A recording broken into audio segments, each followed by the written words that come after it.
Welcome to opening break, where I say out-of-pocket things to Hunter right before we go live so that he has no composure. What's up? My name is Ashes, and with me is the greatest co-host I could possibly ask for. Hunter, how you doing, man?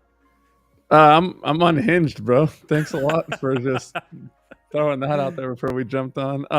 I'm doing great, man. Super fun week of Halo. Fun, exciting Halo news all over. What's up, Cincy in the chat? Thanks for popping in. Really excited to jump in and talk some Halo with you because we had another really interesting weekend. We've had some interesting team changes. We've got some interesting movement in the Halo scene, even outside of the pro side. So excited to dive back in. Before we do so, though, Nick, playlist check-in. What have we listened to? I mean, you put me on a Mallcore, so I've been listening to Bless the Falls Mallcore. Mallcore is fire. Absolute banger of a chorus. I actually went down like the old Bless the Fall rabbit hole a little bit yesterday, so that was pretty fun. My kids are really into it. My 2-year-old, he's like, "Daddy, I want Hey Baby," and I'm like, "All right." So we've been jamming a little bit of that, jamming some KOG, some Kingdom of Giants. They're getting ready to drop a song on Friday, so I'll listen to some of that.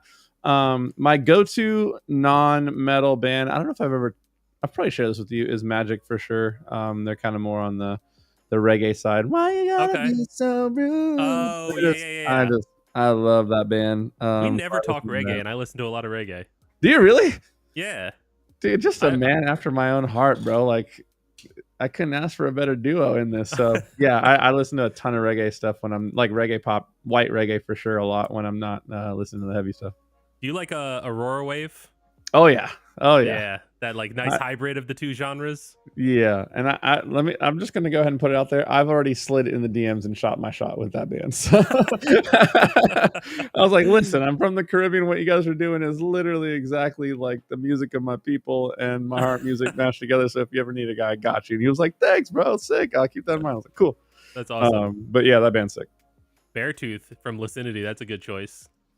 Oh yeah, Beartooth is one of those ones that for us never ever really like leaves the rotation, right? Like, yeah, my kids love that I'm Alive song, dude. I got to see that band. So I think I'm gonna see them. I think I'm gonna see them on the 5th. Actually, I think that's the that's the day that tour comes through. It's like the Beartooth, Killswitch, Alpha Wolf, Amity, Kingdom, Parkway, like just ridiculous lineup. So I think I'm gonna go to that. The only reason I might not is I have so I think I've shared with you, I've been DJing weddings, and that's like a lot of work, but I have a wedding on the 4th and a wedding on the 6th. So it's like if I go to the show on the 5th, I might just be a corpse. But might be worth just to see Beartooth, because I haven't seen Beartooth yet and I have to. Yeah, I haven't seen those guys since like the Attack days. Like I saw him at Warped Tour 09. Caleb like on the keys. You know, it's funny that you brought up Killswitch. And I promise we're going to talk Halo, but we always start talking music or some other thing. Do you know the YouTuber Jared Dines? Oh yeah, guy. Yeah. He has that side project band with Howard Jones, Scion, and they're working on a new album. And he put out a challenge to his YouTube channel. I actually wanted to send it to you because I think you should enter it. It would be kind of cool. But he put out a challenge to his YouTube channel where he wrote like a pre-chorus chorus guitar riff, and it sounds very Killswitchy, like that style of metalcore. Yeah. And it's an open vocal challenge. Like you can write your own lyrics and your own melody and submit a video of you doing that, singing to it. And the winner, so like all of the submissions, like he's letting the YouTube comments pick the top like ones from each video where he's like reviewing all the entrants that he's gotten, and the top winners from each video get put into like a final pool of like 10 to 15, and then he and Howard are going to sit down and watch those entries again and pick somebody who will do a guest vocals on one of the songs on the new album, and like they will share royalties and like all of that stuff. Wow. So that like you're actually paid for it. You're not just like paid in exposure. You thought of me, little old me. Because you've got great vocals, and I feel like you could do something sick with it. But yeah, it's actually really cool. Like he's put out 3 or 4 videos reacting to different people's submissions, and it's so sick to see people like their takes on that kind of style. And there's some really talented people out there, man. Well, I know what I'm doing when I got off this show with you. Thanks. I typically do try to do some music stuff every Tuesday because my wife takes the kids out, and so yeah, maybe that'll be my project for the day. I'll look into that for sure. But yeah, let's talk some Halo. I know we got a cup to cover. We've got some interesting open tryouts that have been happening to cover. But before we jump into any of that, Nick, there was some roster mania stuff, and interestingly enough, you had it filled me in on this team change last week after the show off stream because it wasn't even public knowledge yet. But you obviously always being in the know, let the people catch the people up on what's been going down in the pro scene. Yeah, so Cloud9 made a change. We talked last episode about why, theories of why we hadn't seen them scrimming. It was kind of weird that we hadn't seen them scrimming. I know our team had to cancel on them one day earlier in the week, but yeah, it's, everyone's back except like TSM. So it was kind of surprising to see Cloud9 not really hitting the grindstone. And I let you know after the show, there were some murmurs of some changes possibly happening, but it's not my news to share and not my thing to get involved in. And yeah, it ended up being that Septify got released and they picked up Collect in his place and then had some promising scrim results going on for Cloud9. I think they beat I'll have to double check Data Hive, but I'm pretty sure they beat Envy. Oh, wow. I did not know that. Yeah, 9-5 over Envy. Let's see. Did they scrim anyone? Maybe that was the only scrim. They just scrimmed Envy and they were like, yeah, we're good. 8-0'd Unreal Nightmare, which is Envor in them. So, 2 scrims under their belt before going into the open last weekend and not too bad of a showing in terms of results. Beating Envy is obviously really impressive. So yeah. I mean, for Cloud change though. Yeah, for Cloud9, I think they needed to make a change badly. We've brought that up many times on the broadcast, and honestly, having someone like Collect just waiting in the wings is insane. That's a really, really big pickup. Obviously, insane talent brings a lot of speed, dominance on the map to the team, and so it was it makes sense to bring him in. What doesn't make sense is dropping Septify. Yeah, for him when we all I gotta say it first before I even bring it up. I am probably one of the biggest Boo Boo Doo Boo fans out there. He has not been good the last couple of months. I would go as far as to say he's been awful, especially for his standards. So them dropping Septify was kind of out of left field. I'm wondering what dirt Boo Boo Doo Boo has on the whole team and the organization. He's got them clearly entrapped over there. He's got blackmail or something to stay on this roster because we all the proof is in the pudding, and we saw what Septify just did in the last open subbing in for us. I almost wonder that Cloud9 roster minus Boo Boo with Collect instead and Septify would have been a threat, but as is, I'm still not really too worried about them, to be honest. But they have had some more promising results. But hey, that's what I think about. I mean, Nick, what are your thoughts on the change and who got moved? Yeah, I'm definitely surprised that Septify got released. In fact, so Septify obviously subbed in for us. Ryan was on vacation last weekend, and we used him as he was obviously a top free agent who was available, and so he was excited to, he woke up in the desert, so he needed a team for that cup anyways. And he's actually a little bit of lore history. He was on Complexity for 3 weeks way back during, I call it the Tusk era, when Tusk had the keys, since everyone likes talking about who has the keys. Yeah, Septify was on the team for 3 weeks, so I know Jay, and it was cool to get a chance to talk to him again and see how he's grown as a player, which is, I mean, I was very impressed. And if we were still going through roster drama and stuff, he would definitely be on my radar. But just to make it clear, we're not making any changes. Jay played phenomenally, love Jay, but yeah, we're not making changes.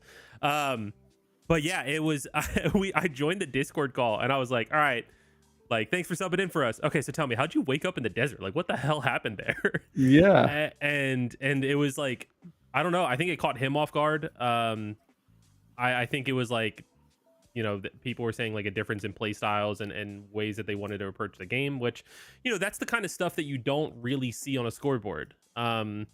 You kind of have to be part of the team to understand hey, we're trying to do X, Y, and Z on the map and you're doing F. And Like we're working really hard on X, Y, and Z. You're still doing F. You might have moved a little bit closer. Like maybe you're in at T now, but like we're still X, Y, Z. So those are the kind of things that, you know, as fans or as spectators, even casual competitors, those are things that you do not see as our perspective on things. So, you know, Cloud9 clearly had a reason for the change. It's tough. I mean, like Jay is what, top 4 KDA in Arlington, or KD in Arlington. So Septify is clearly an insanely talented player, and honestly, like he's the type of player that I could see other teams like going, ooh, yeah, maybe it's worth looking at him. Yeah, I was gonna ask you, where do you think? I mean, if you're able to say, like, where do you think he would be a good fit? Let's just say theoretically, like, let's say any team, you know, is going to make a change for him. What sort of situation do you think would benefit him the most? Yeah, I mean, I think that it's tough, right? Because I feel like he's too talented to go to one of those, like, all right, I'm going to work with the up and comers, like we've seen Suspector and Super CC do. And not that Suspector and Super CC are bad or anything. It's just like that's the path they were already kind of moving their way down, and they kind of have to rebuild their way back up. You know, Suspector obviously kind of retired and became a streamer for a while. So I don't think Septify is at that point. I don't think that's like in his career.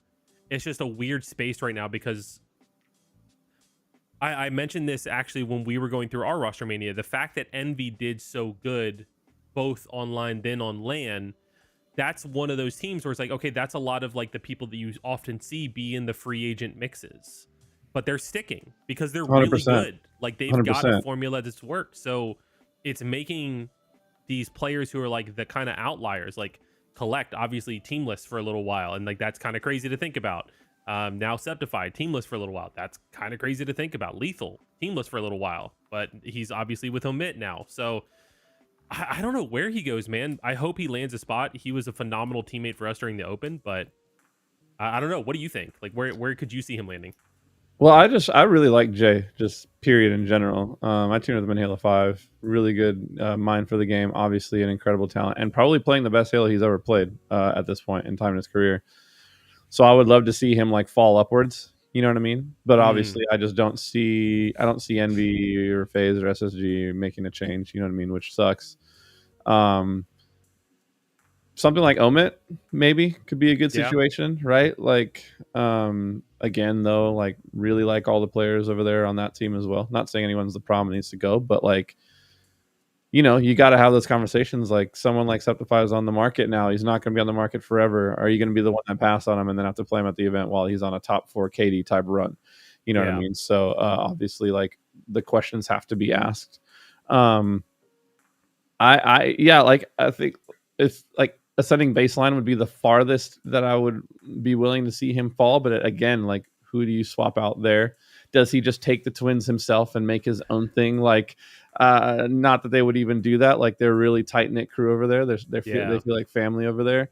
So it's really tricky because when you get dropped this late into a season, people have already kind of bonded, you know, and those like connections have been forged. So I'm gonna have to slide into his DMs and get some inside info on where he's gone because I really do hope that this isn't like the last that we see of Sep, because he clearly, I mean, dude, that game 5 against FaZe, that alone is like a resume type game. Yeah, I was really impressed with how he played for us, and I was kind of saying to some of our fans in the Discord, the Complexity Discord, by the way, if you're not in that, join that. The way that we approach the game is like everyone calls it the Ryan Noob system, and it is like it's his approach on how the game should be played, and it works really well for us. Like for this roster, it's working phenomenally well. And so with Ryan gone, we definitely lose a lot of that play calling, shot calling that he does, and just the way that he plays the game really sets other people up for success and hits that tempo of the Ryan Noob system. And so I think like our losses in the Open Cup were both to SSG and to Envy were very much winnable games for us. And a big part of that was because of how talented Jay was. And I think also like we lost because Jay isn't on the same page in terms of like in some of those high pressure moments, like he doesn't know what our overall strategy is. We didn't go over anything We like didn't warm up scrim. We had Envy ask us if we wanted to warm up scrim. We're like, bro, we're doing this with a sub. Like, we're just gonna yellow it. Yeah. We even had to like kind of go over callouts on Fortress because we have different callouts than like a lot of people do. And so it was like kind of just like, let's just make the best out of this and not like really go deep into like, oh, make sure you're doing this and fighting at these timings and stuff like that. Yeah. I think no point in stressing in that situation, you know what I mean? Exactly. Like, yeah. We all know it's temporary. Like, he's not coming for Ryan's spot or anything, or anyone else's spot on the team. But I think it was really impressive, A, how he adapted, and then B, I was impressed with the guys, like the other three, in terms of they were able, I mean, obviously there were slip-ups, but they were able for a large part to stay on our playbook, not just kind of deviate into like matchmaking bad habits, money eights kind of bad habits. Like, they could play Halo and still be on the same page, and then the times that like it looked like we kind of weren't on the same page was, we clearly weren't. We had a sub, right? So I was super impressed. I think he can make a lot of teams better. I just don't know where he would fit in, and it sucks because he's such a good dude. Yeah, I would agree. I mean, speaking of our other guys, man, I mean, Mental, I felt like was unbelievable this event. Every time they were going to the other team's POV, it seemed like Mental was playing like disruption mode, you know what I mean? Like, just kind of breaking a play down and stuff, and like really cool to see him kind of rise to the occasion in that way. And I mean, when you say, we just wanted to make the best of the situation, I would go out on a limb and say we did. You know what I mean? Like, to get top 4, game 5, 1 kill game away from top 3. I mean, can't really ask for much more. And again, shout out to Jay for filling in for us. But Nick, I want to jump into that tournament overall and look at the way that bracket played out, because I was kind of tunnel visioning on us, and following along our journey. So I didn't get to see everything. So I'm actually getting caught up as well as we jump in. But I want to bring up a topic right off the rip. Looking at this this bracket, I had some salty folks come into my stream and be like, man, it just ruins the viewership experience seeing a pickup team able to play and win. And to me, I don't agree with that take whatsoever. But what are your thoughts on this 007 roster?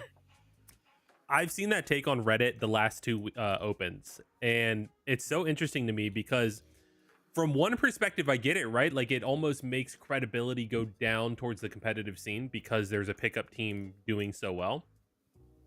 So I get that perspective, but I think that this isn't just any pickup team.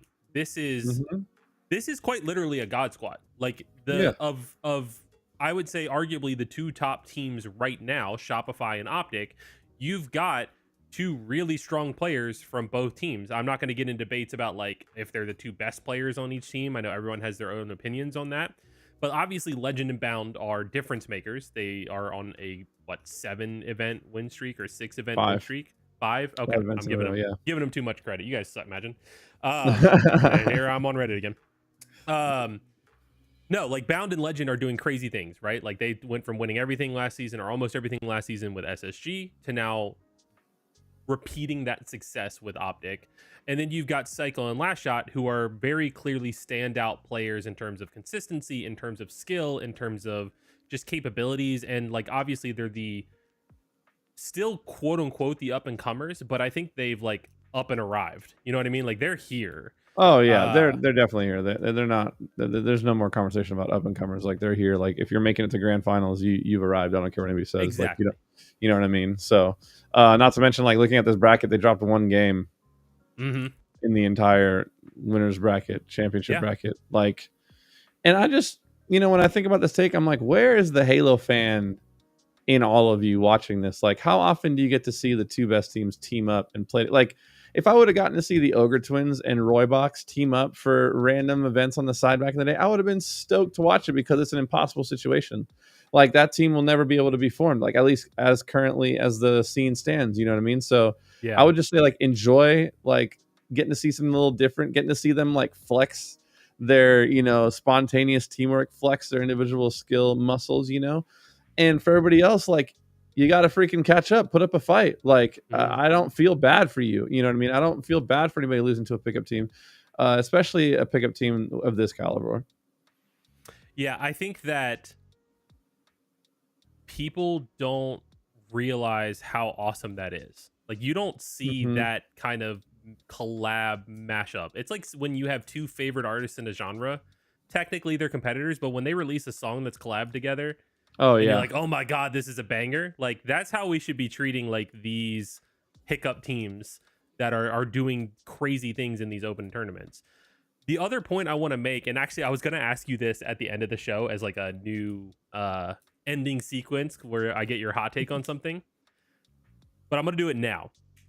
Hot take question. Can this like, let's just say Shopify went, you know what? I'm buying Bound. I'm buying Legend. I'm sorry, Royal 2. I'm sorry, Frosty. Thank you for everything. This is our new Shopify roster.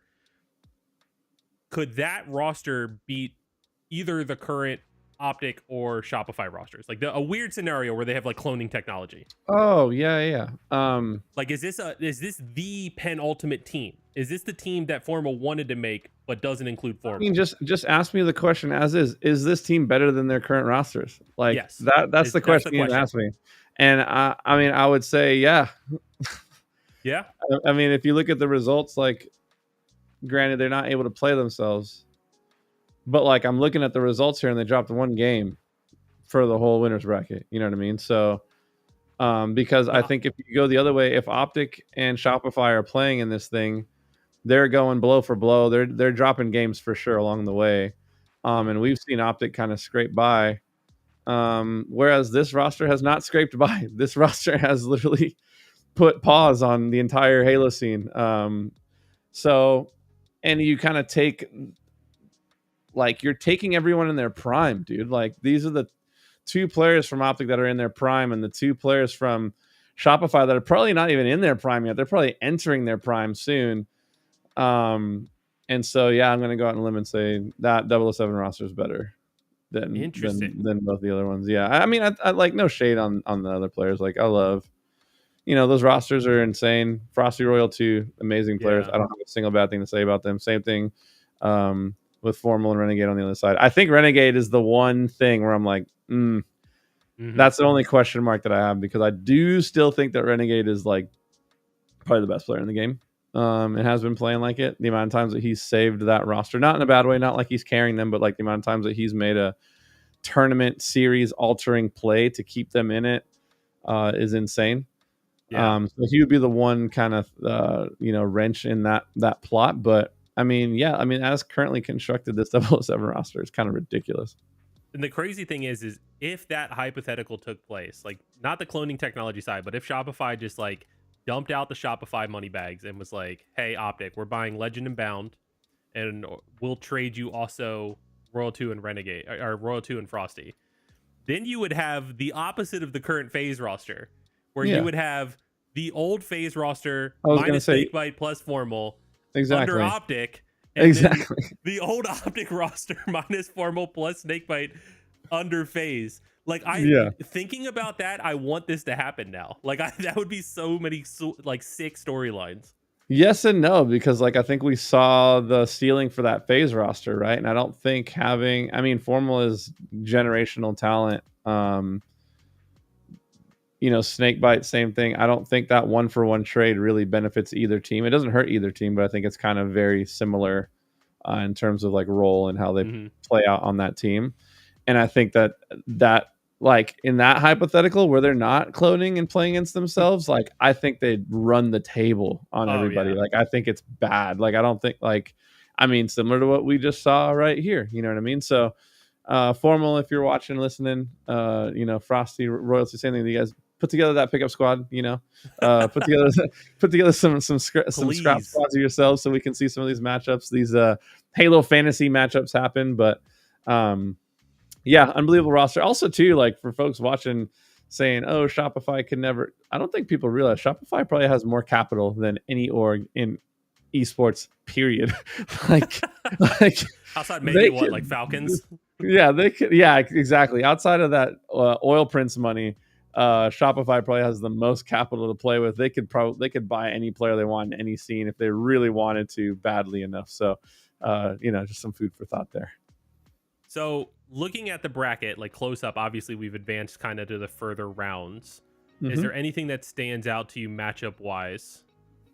I mean, us taking FaZe down again with a sub, like, yeah, That's really that was really awesome to watch. I also think FaZe has been kind of, they've been putting in the work. So, shout out to them for, trying and getting the thing together. I don't think they had as good of a finish this weekend as they were hoping for.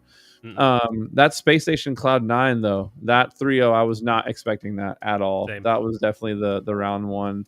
I wasn't expecting Cloud9 to win necessarily, but I was, we've seen Cloud9 in different formations with arguably less talented rosters really push Space Station with more talented rosters kind of to the brink. So I was expecting that one to at least go for maybe 5 games. And if Cloud9 was on clicking on all cylinders, it wouldn't surprise me to see an upset there. So a little bit disappointing to see Space Station 3-0 Cloud9 there. Who is the X roster that Envy 3-0'd there in round one? I have no idea who that is. That was, I can tell you in 1 second. I have the Faceit bracket open. That was Kruvu, Gunplexion, Hative, Glitchy. Oh, sick. Cool. So Gunny and them did make it through. Glad to see them in the mix there on the bracket. Omit getting 3-0'd by 007. Not really surprised there. No shade on Omit whatsoever. Those guys were incredible. Which one in round one jumped out to you? Was it the same deal, the Space Station Cloud9 one for you as well? Yeah, I think so. And I'm actually looking at the data hive for it, and I can share this tab. It was actually a really close series, like 2-3 Aqua Bomb, 45-50 Street Slayer, 220 to 250 Live Fire Strongholds. Like that is the scores of a series where they were trading blow for blow. I didn't actually get to watch it. Obviously, we were doing our thing at the same time or around the same time. But yeah, a super close series, especially for, I would say, a relatively new roster, and Collect doing his thing, like looking really good, standing out as a clear kill leader, clear damage leader, clear KD, everything leader for. And sadly, Boo Boo also doing his thing. I cannot comment. That we've come to see. But yeah, your favorite player in the whole scene, I'm not commenting. But yeah, I mean, like Space Station has looked good, so it makes sense. Like I would have had Space Station winning this 3-1 probably. I would have thought, if anything, like maybe Cloud9 could squeak out a Slayer or like a Bomb, because Bomb can be so wishy-washy. Yeah, and if one team catches the right momentum and gets the right spawn trap, like the game could be over real quickly. Never happens, but it's possible. Yeah. So yeah, I'm a little bit surprised that it was a 3-0, but it was really close. So props where props are due. Cloud9 looked like they did their thing, which is good. Yeah, it does. It does kind of look like just a more experienced team probably controlled the game. I mean, a 50-45, like that sounds really close, but you could have been down 5 the whole game and like never been able to claw back. You know what I mean? Yeah. But I mean, the scores are close. I don't want to take that away from Cloud9 at all. Jesse, I'm just begging you, dude. Like, I know you got it. I know you got what it takes. Just freaking lock yourself in the cave and play matchmaking 24/7 for a couple of weeks and get to where we know you can be. Collect first showing with the squad looking unbelievable. Again, dude, this makes me think, like, if it's Septify, with Collect on this roster. Yeah, does that change anything? I think it does. You know what I mean? I think with how close the series was, I think it does change things. But, they clearly know what they're doing. I don't claim to know more about Halo moves than the management over there. So, wishing them the best. And yeah, let's move on to the next matchup. Well, I want to look at the lower bracket because I think that's where the more exciting things happen. First off, shout out to all the like up and coming teams like Kraken. This is the Gunny team, Ascending Baseline, Unreal Nightmares. Not really up and coming, but like, they got signed though this week. Shout out to them, securing their org as well. Also, Omit, was locking their org in as well. Yeah. Luminon is a org that I'm a huge fan of in the scene. They support the scene they have multiple teams. I think they sent like 3 or 4 teams to the last event. Like they're really supporting HCS and putting it all out there. So shout out to them as well, having a great showing, making it into the sort of champ side of the bracket. Obviously, Gunnian folks going to game 5 against Kraken. Kraken, another great up and coming team. So lots of talent. I didn't know who the Luminon roster was, but it's just Facty. Yeah. I don't know the other two. They knocked my old man squad out in Losers 5 or something like that. Yeah. And the young guns coming for you. Yeah, I mean, we're playing from the retirement home. We're just trying to have some fun. I think the Game 5 FaZe Clan versus Cloud9 super interesting. I mean that's a what for top 6? So that would have it's for top 8. It's for top 8. Right? Because 16 teams make it, or is it 12 teams? It was either for top 8 or top 12. It was one of those two. It wasn't for top 6. But that's still like crazy seeing those two names battling for that. Yeah. I mean, Cloud9 obviously lost to Space Station, FaZe lost to us, so it makes sense. But and then going to a Game 5, which props to Cloud9 for bringing bringing FaZe to a Game 5. I do think it kind of like it kind of just shows how volatile the scene is, where you remove 2 of the teams that are normally in the mix, and like how much that just like f's up the entire bracket. Mm-hmm. And then you have certain teams that are trying to find their way. FaZe, I would say right now, trying to find their way back to what they were with Optic. And shout out to our boys kind of taking advantage of that situation, sending them down. But then again, taking out Cloud9, I would say probably another disappointing finish for Cloud9, because you got to factor in the other teams that pretty much equals another top 12 finish if you're looking at like a LAN type, trying to make that comparison. But what are you going to do when a team like FaZe comes down? I was playing with Lucid today in matchmaking. We didn't drop a game. The dude is absolutely ridiculous still, and it's like there's so much talent. It's so top heavy right now that when a team gets knocked down early, it kind of just wrecks the entire lower bracket. So FaZe obviously taking down Cloud9 there. On the other side of things, Omit 3-1ing Ascending Baseline. Shout out to Ascending Baseline again, obviously making it to Sunday. I'm sure they would have preferred to do a little better, but Omit is a squad that you and I have both gassed up in terms of their potential, and they're clicking a little better and better and better. They went from 3-1ing Ascending Baseline to 3-0ing Kraken, so making it cleanly into the what would that be, top 6, I believe, before falling to us in 3-1 fashion. Yeah, because when we played them for top 4, so a top 6 finish out of Omit, which again, the equation would be like a top 8 finish, at a LAN. So they're climbing. I'm sure Omen is happy with their signing, and I'm a huge fan of that roster, to be honest. I've both expressed that. But I was also really stoked to see us put pause on them in the next series for 3-1. So I want to backtrack a little bit before we talk about our results, because absolutely, you talked about how it might be like disappointing for Cloud9, right, to have that 3-2 loss. It's even more disappointing because they got reverse swept. No. Oh my gosh. And like it just gradually got worse and worse. Like they started off strong, win the Live Fire Slayer, then a super close one, then like a close one, and then they got staked in the Game 5 Slayer. Yeah, that sucks. That's rough. That's rough for anybody. But also, like, if there's anything you can say about FaZe, that's an icy roster. Mm-hmm. Right? Like, that is a very, very icy roster. Those guys are no stranger to having to reverse sweep someone to keep their tournament hopes alive. And yeah, dude, that's a bummer. Looking at the stats again, bruh. I mean, honestly, what stands out to me the most is Snakebite. I don't know if he hasn't figured out like his place in that team's play style, but like clearly he is an outlier in this specific series, which is surprising. You're just gonna okay. You know what? Go ahead and talk. What's your thing? Go ahead. Cloud9 is playing a 3v4, bro. Like, I don't know what to tell you, dude. Like, hi Reddit. It's not me saying it this time, I promise. I love the guy. I team with his little brother all the time. You got to be better.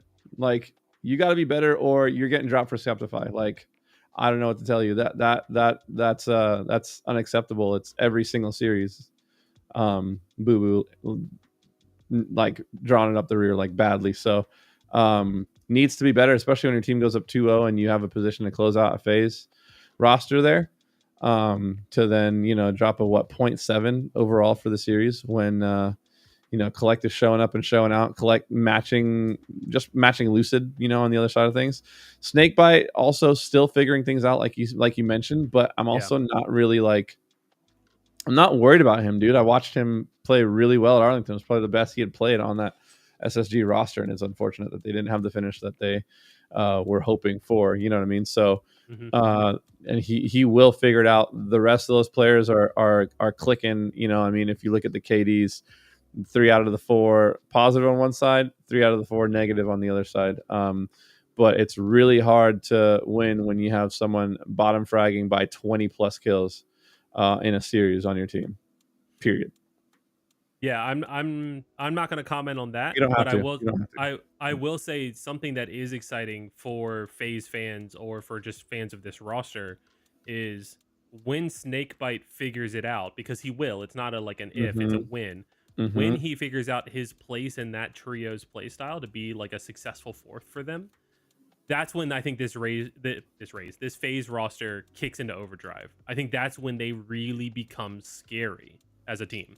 And I think it literally, like, maybe I'm oversimplifying it, like with Snakebite. I think it's as simple as like having a conversation with them about what they want him to do in spawn order. Like, I think if he figures out spawn order with this team and what role to play based on what spawn he is, like, it's a nightmare situation. He's so good and so smart, you know what I mean? And because every time he's like third or fourth spawner in situations where they're going down, he's perfectly fit, right? I think it's when he's first or second spawner that it's like trickier for him. He's not the more like dive in and get map space and damage and presence type of player. And I think when he can figure that out with them, like how to work with them on those sorts of things, like when he figures that out, like when they start clicking on it, like you said, this roster is going to be an absolute problem.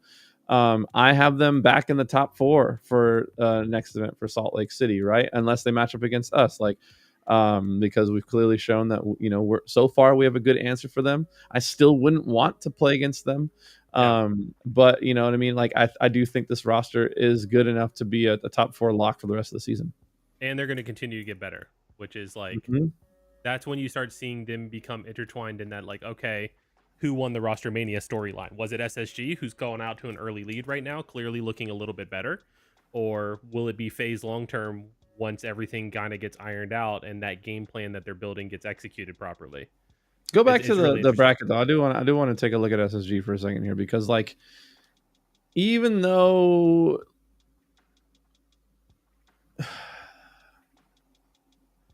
it just doesn't feel as wide a gap as you're presenting it to me. The gap between SSG and FaZe. Okay. Like, I think SSG on that side of the matchup, on the side of the bracket, matches up better against Cloud9 and matches up better against us than FaZe does. But I also think, like we saw when FaZe and SSG matched up, FaZe beat them last weekend. Did they? Yeah. Do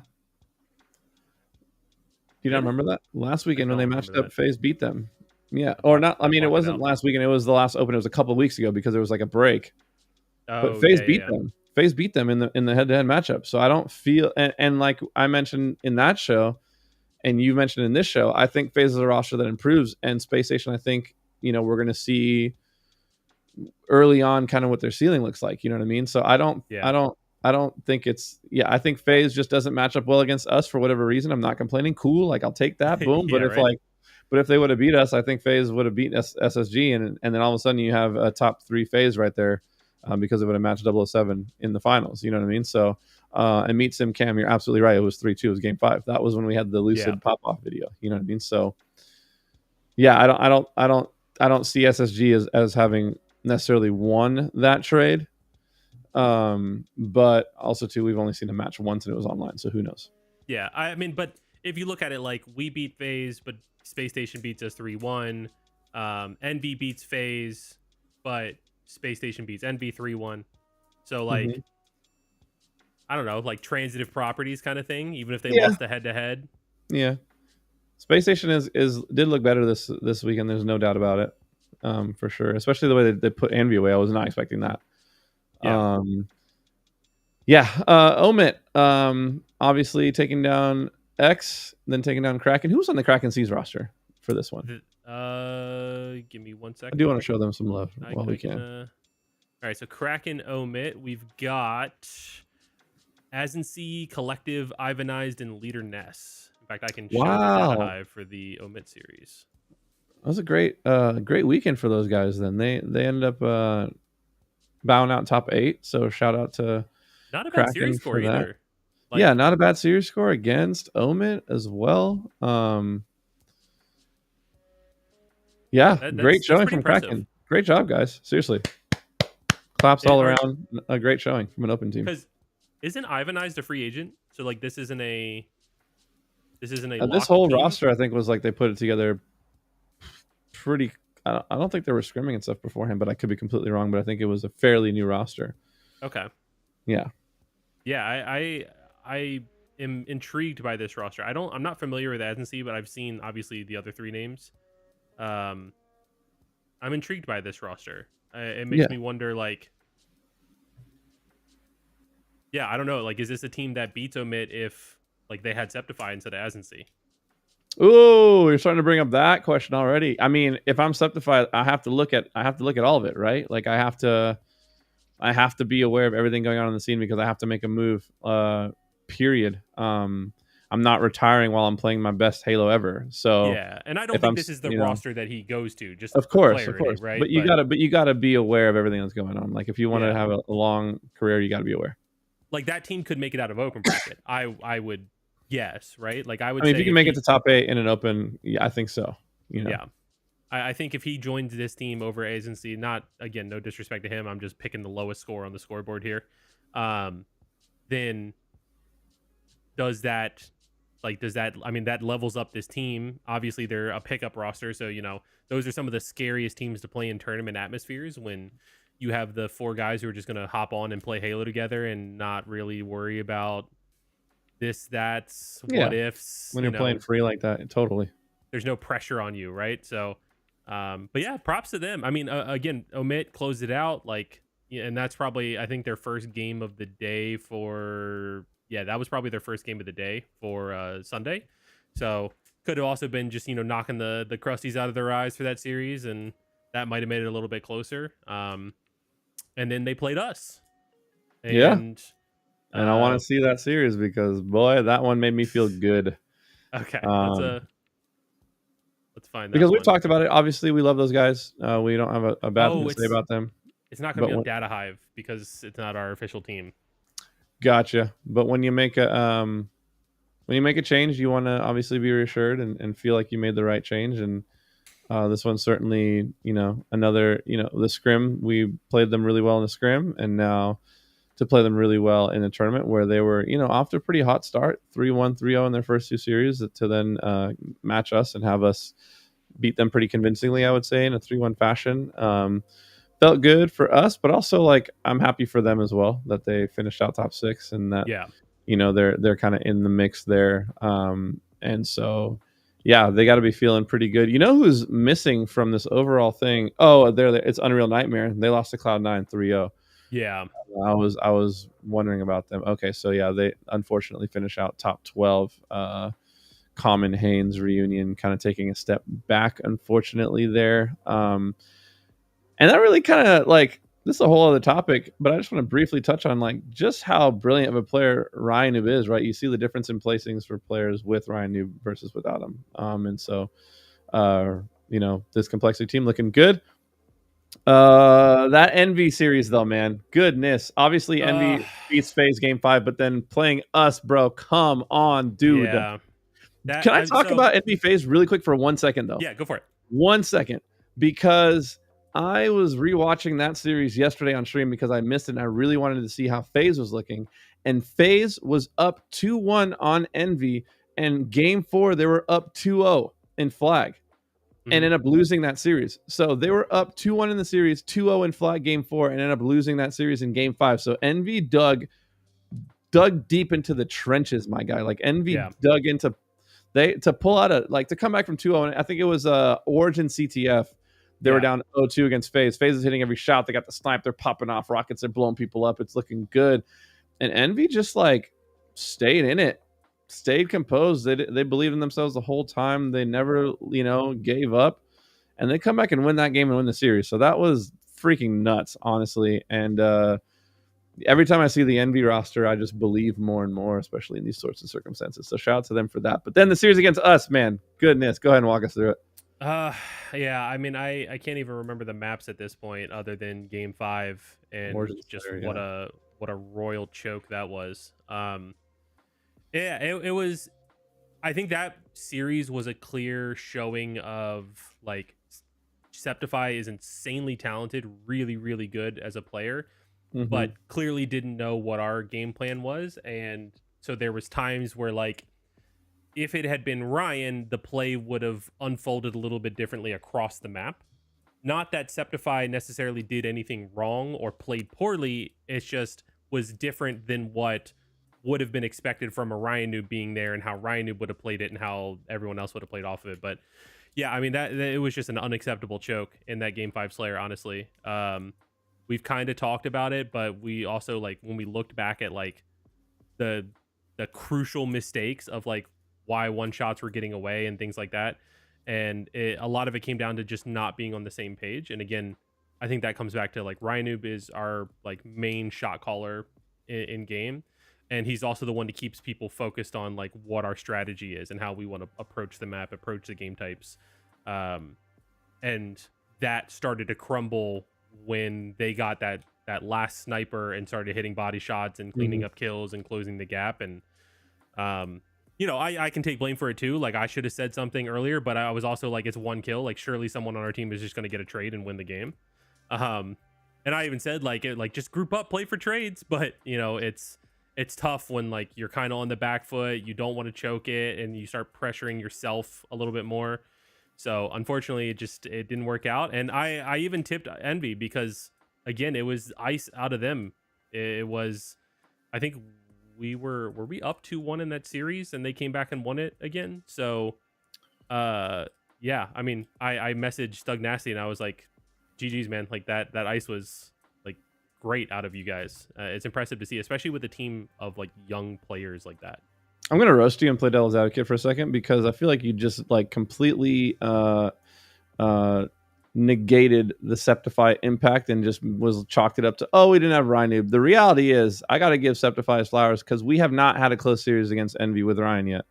So like any way you want to slice it, like yeah, in certain situations, I think obviously we wish we had Ryan, but also too, I think Jay put us in a position where we could have won that series, which we haven't been in that position yet with our roster. As good as our roster has been, and as much as we are improving, and I'm not saying Septify is better than Ryan and Ryan, I'm not doing any of that. I'm just saying the reality is like they've pretty much dog walked us every time we've played them up until this point. And I think the Septify was a big reason why we had such a good series against them. And so, yeah, in those crunch situations, would have been nice to have Ryan who knows the game plan, but also too, I don't think we even get to those situations as like currently put together without the work Jay was putting in all day. And I think he played all day on Sunday like he had something to prove, right? Like I'm a free agent. I gotta make plays and put my resume on display and show people the value that I can bring to a team. And I think that he did just that. And I think he elevated us in a really good way. And I'm really thankful that he was the one to fill in for Ryan because Lord knows you don't want it to be me or you on the sticks there. But yeah, I just wanted to give Jay his props for sure and not make it seem like you know, he's the reason we lost them. I think he's the reason. No, by no means. Like just to like reiterate and clarify, like it was not Jay's fault that we lost by any means. Like there was several times throughout the series where I thought to myself, man, like we're still in this because of the work he's putting in. Like I'm one of the Slayers versus FaZe, actually. I remember thinking that to myself. He dropped like 17 kills or something. It was game 5. Yeah, Septify is an amazing player, and he can elevate almost every single team in the HCS if he joins. So I'm not putting blame on him by any means because it's also up to the other three. It's up to me. Like it's up to everybody to follow the strategy, even if he's not like fully on the same page of what that game plan is. But there are little things where it's like, yeah, he's playing really amazing, and this is the problem that a lot of spectators or fans don't really understand. Like when they see like, oh, why'd you let Avicii go to Cloud9, or why'd you let this person do this or that person do that? Like because they see the scoreboard, right? And they see like, Avicii drops tons of damage, he drops tons of kills, but there are nuances to the way people play that can either make the game harder or easier for everyone else on the team. And with our strategy for like, let's just, I'm not going to break it down, but with Slayer specifically, right? Like there's a specific timing. You'll hear that word a lot in pros. Like we weren't fighting at the right times. We weren't hitting our timings. And there were several moments like looking back at how we got broken down by Envy, where like one or two people were expecting a timing of a fight, but Septify might stop and shoot cross map a couple bullets instead of focus on hitting that timing. Where Ryan is going to say, screw that guy who's across the map. That damage is irrelevant. I need to go hit the timing of like the proper timing of our game plan. So that's what I'm saying. The difference is like Jay still did his thing. He still like helped us achieve top 4 and deserves, his 25% of that credit by all means. Absolutely. It's just like in those tough pressure situations where the game plan matters more than the damage. That's kind of more what I mean. Yeah, for sure. Where the difference would have been made. But yeah, Jay was phenomenal. And like I said, he could go on to a lot of these teams. I don't think he should have been dropped from Cloud9. I said that multiple times to him while he was in the call with us. Like, brother, I'm baffled by this roster change, and I'm so sorry you woke up in the desert, because this, I don't think he actually woke up in the desert, but this sucks. So Cloud9 doesn't get reverse swept by FaZe with Jay on that team. Period. Yeah, probably not. But I'll put that out there. But yeah, shout out to him. That's where our tournament ended. The next series though kind of shocked me. Space Station absolutely like doing their thing against Envy. That series didn't even feel really competitive. And I think that series would have been a 3-0 if there weren't so many restarts. I agree. Did you watch it? I watched a little bit. I was in and out of falling asleep. It was a Sunday afternoon. I take my Sunday nap. I was in and out of consciousness, keeping up. The resets definitely put me out, so I missed a little bit there. But woke up to see the series score and some of the replays, and I was like, "Oh dang!" Like Space Station looked good against Envy in that series. Yeah, I think Space Station looked good. Envy had if I remember correctly, it was CTF Aqua. Envy had a lead, and Space Station was making the comeback. Had map control, like was set up to basically make another run, and I think there was not a ton of time left on the clock, and I believe Descendant crashed, and so then they decided to do a full replay, and then there was like a bunch of like milky crashes that happened because internet and gaming, and by the time they restarted, Envy bounced back quicker than Space Station did, and looked really good. Like they looked how Envy should have looked the entire Aqua CTF on that third or fourth reset when they finally actually played the map. So props to SSG. Probably should have been a 3-0. Envy, to me this weekend, the biggest thing that stood out for them is, yeah, they're talented, yeah, they can do the same thing on LAN, and now it's, yeah, they have ice. Oh yeah. I think those are kind of the key components to be a really great team in any esport. If you can do the same things online that you can do on LAN, and you can have ice, if you can check those 3 boxes and be successful in those 3 things, you're destined for great things. So I'm excited to see how this Envy team continues to grow. And the more they're in those trenches together, the more that they build that confidence, and they're like, hey, we've been here before. And they know they have what it takes to win there. They're gonna have to figure out Space Station, because they seem like a hard counter to them just in matchup terms. But another amazing showing by the Envy roster, and I know that org has got to be overjoyed. Space Station wins that one 3-1 just to go to the grand finals and get absolutely dominated. If you blink, you miss it. Yeah, but what is there to say? 007 is an insane roster, and we chatted about it. Could maybe be better than Shopify and or Optic. Who knows the way that team was put together? But they did their thing, 3-0 over Space Station. But like I said, a great showing from Space Station, finishing second out here. Anything else you want to mention from this here bracket, from the way this open played out, Nick? Not from this open. I do want to continue to give Envy their props, because I think we're seeing somebody finally contest Shopify, like pre-LAN event Optic in scrims.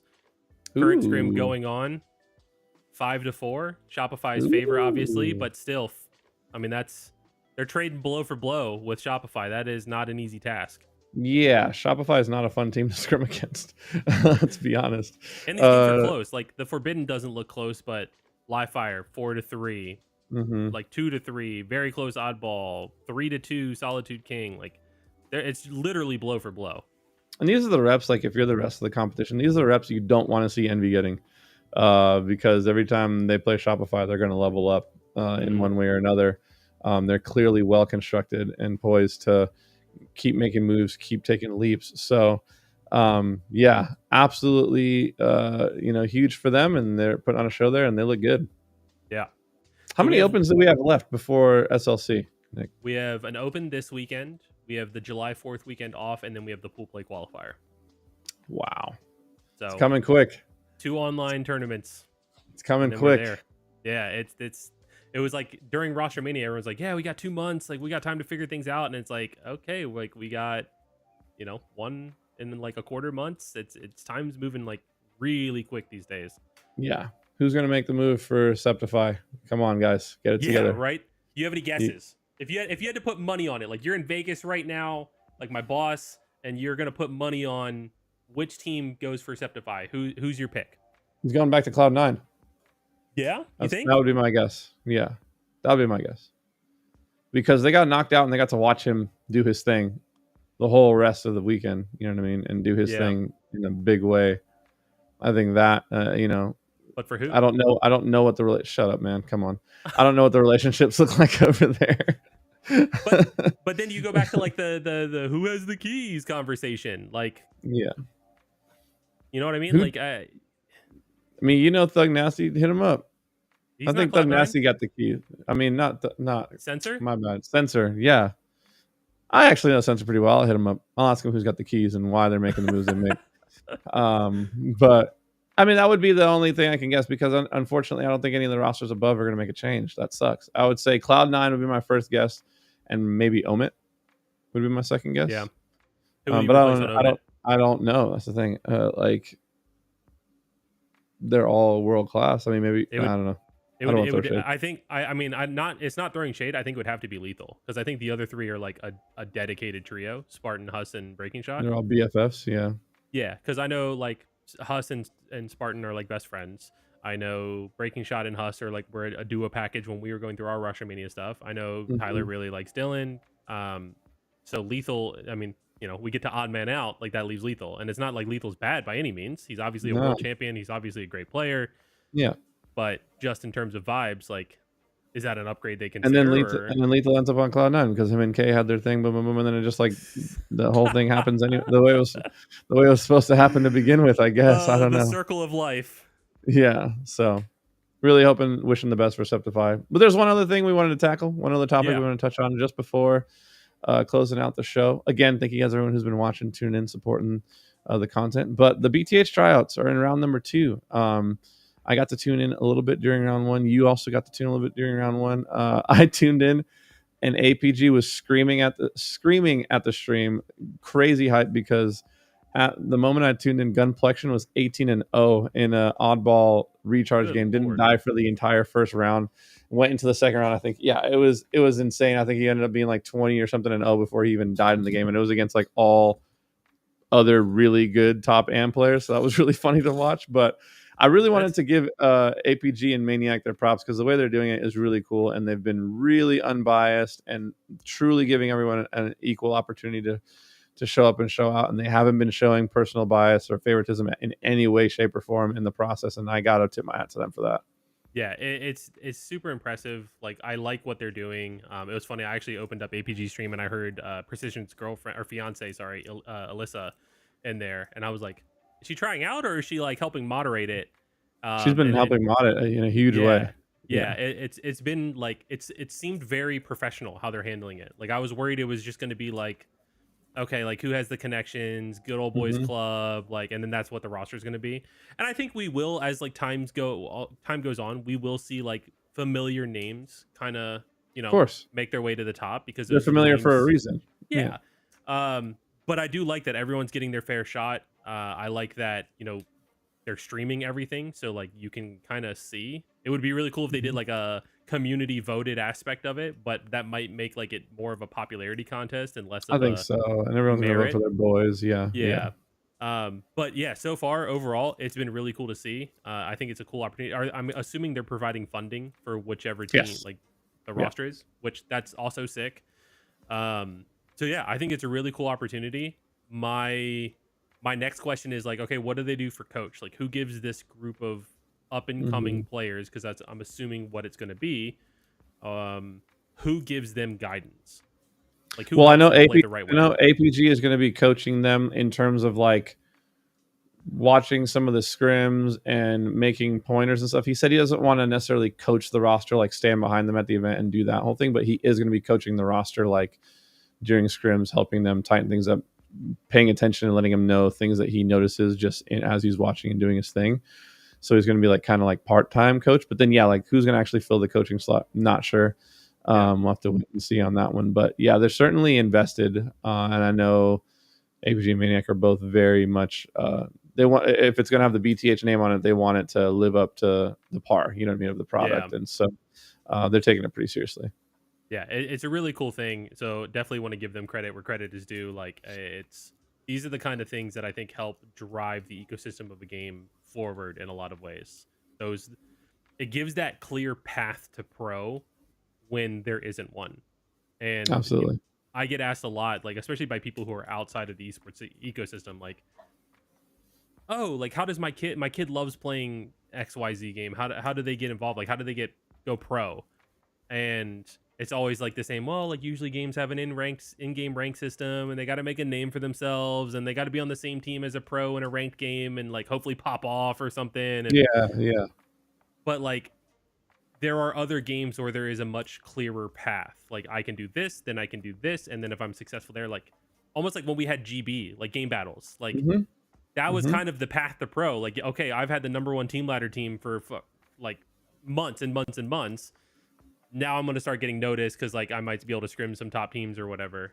And then GB lost all merit. So I love this out of them. I love the open tryouts. I love that it's streamed. I love that they're giving all these players an opportunity. And I'm excited to see what the team ends up being. Yeah, absolutely. Well, I think that kind of does it for us here on Opening Break. Another episode in the books. And Nick, it's been an absolute blast and pleasure per usual. As we wrap things up, let folks know where they can find you and what you're up to. You can find me on Twitter at THYAshes. I'm going to be coaching the team. We scrimmed today. We scrimmed Cloud9, actually. We scrimmed Cloud9 in 20-ish minutes. So I'm going to go do that, but make sure you follow us on Twitter as a team, Complexity Halo. Go show the guys some love. Ryan Noob, King Nick, Cherish, Mental. Hunter, what are you up to? You streaming still? Yeah, I think I'm gonna pop the stream on after we're done here. Maybe not. I'm gonna get some food. I'm starving, to be honest. But you can find me on all socials, HunterJJX. Also excited to see Ryan back in the saddle today in scrim. So maybe I'll pop the stream on and come check out some of the scrims and see how that's going. With that being said, this has been another episode of Opening Break. Thank you guys so much for tuning in, supporting, hanging out with us every single week. You can catch us right here on Tuesday, 2 p.m. PST. We'll see you guys right here next week. Bye, guys.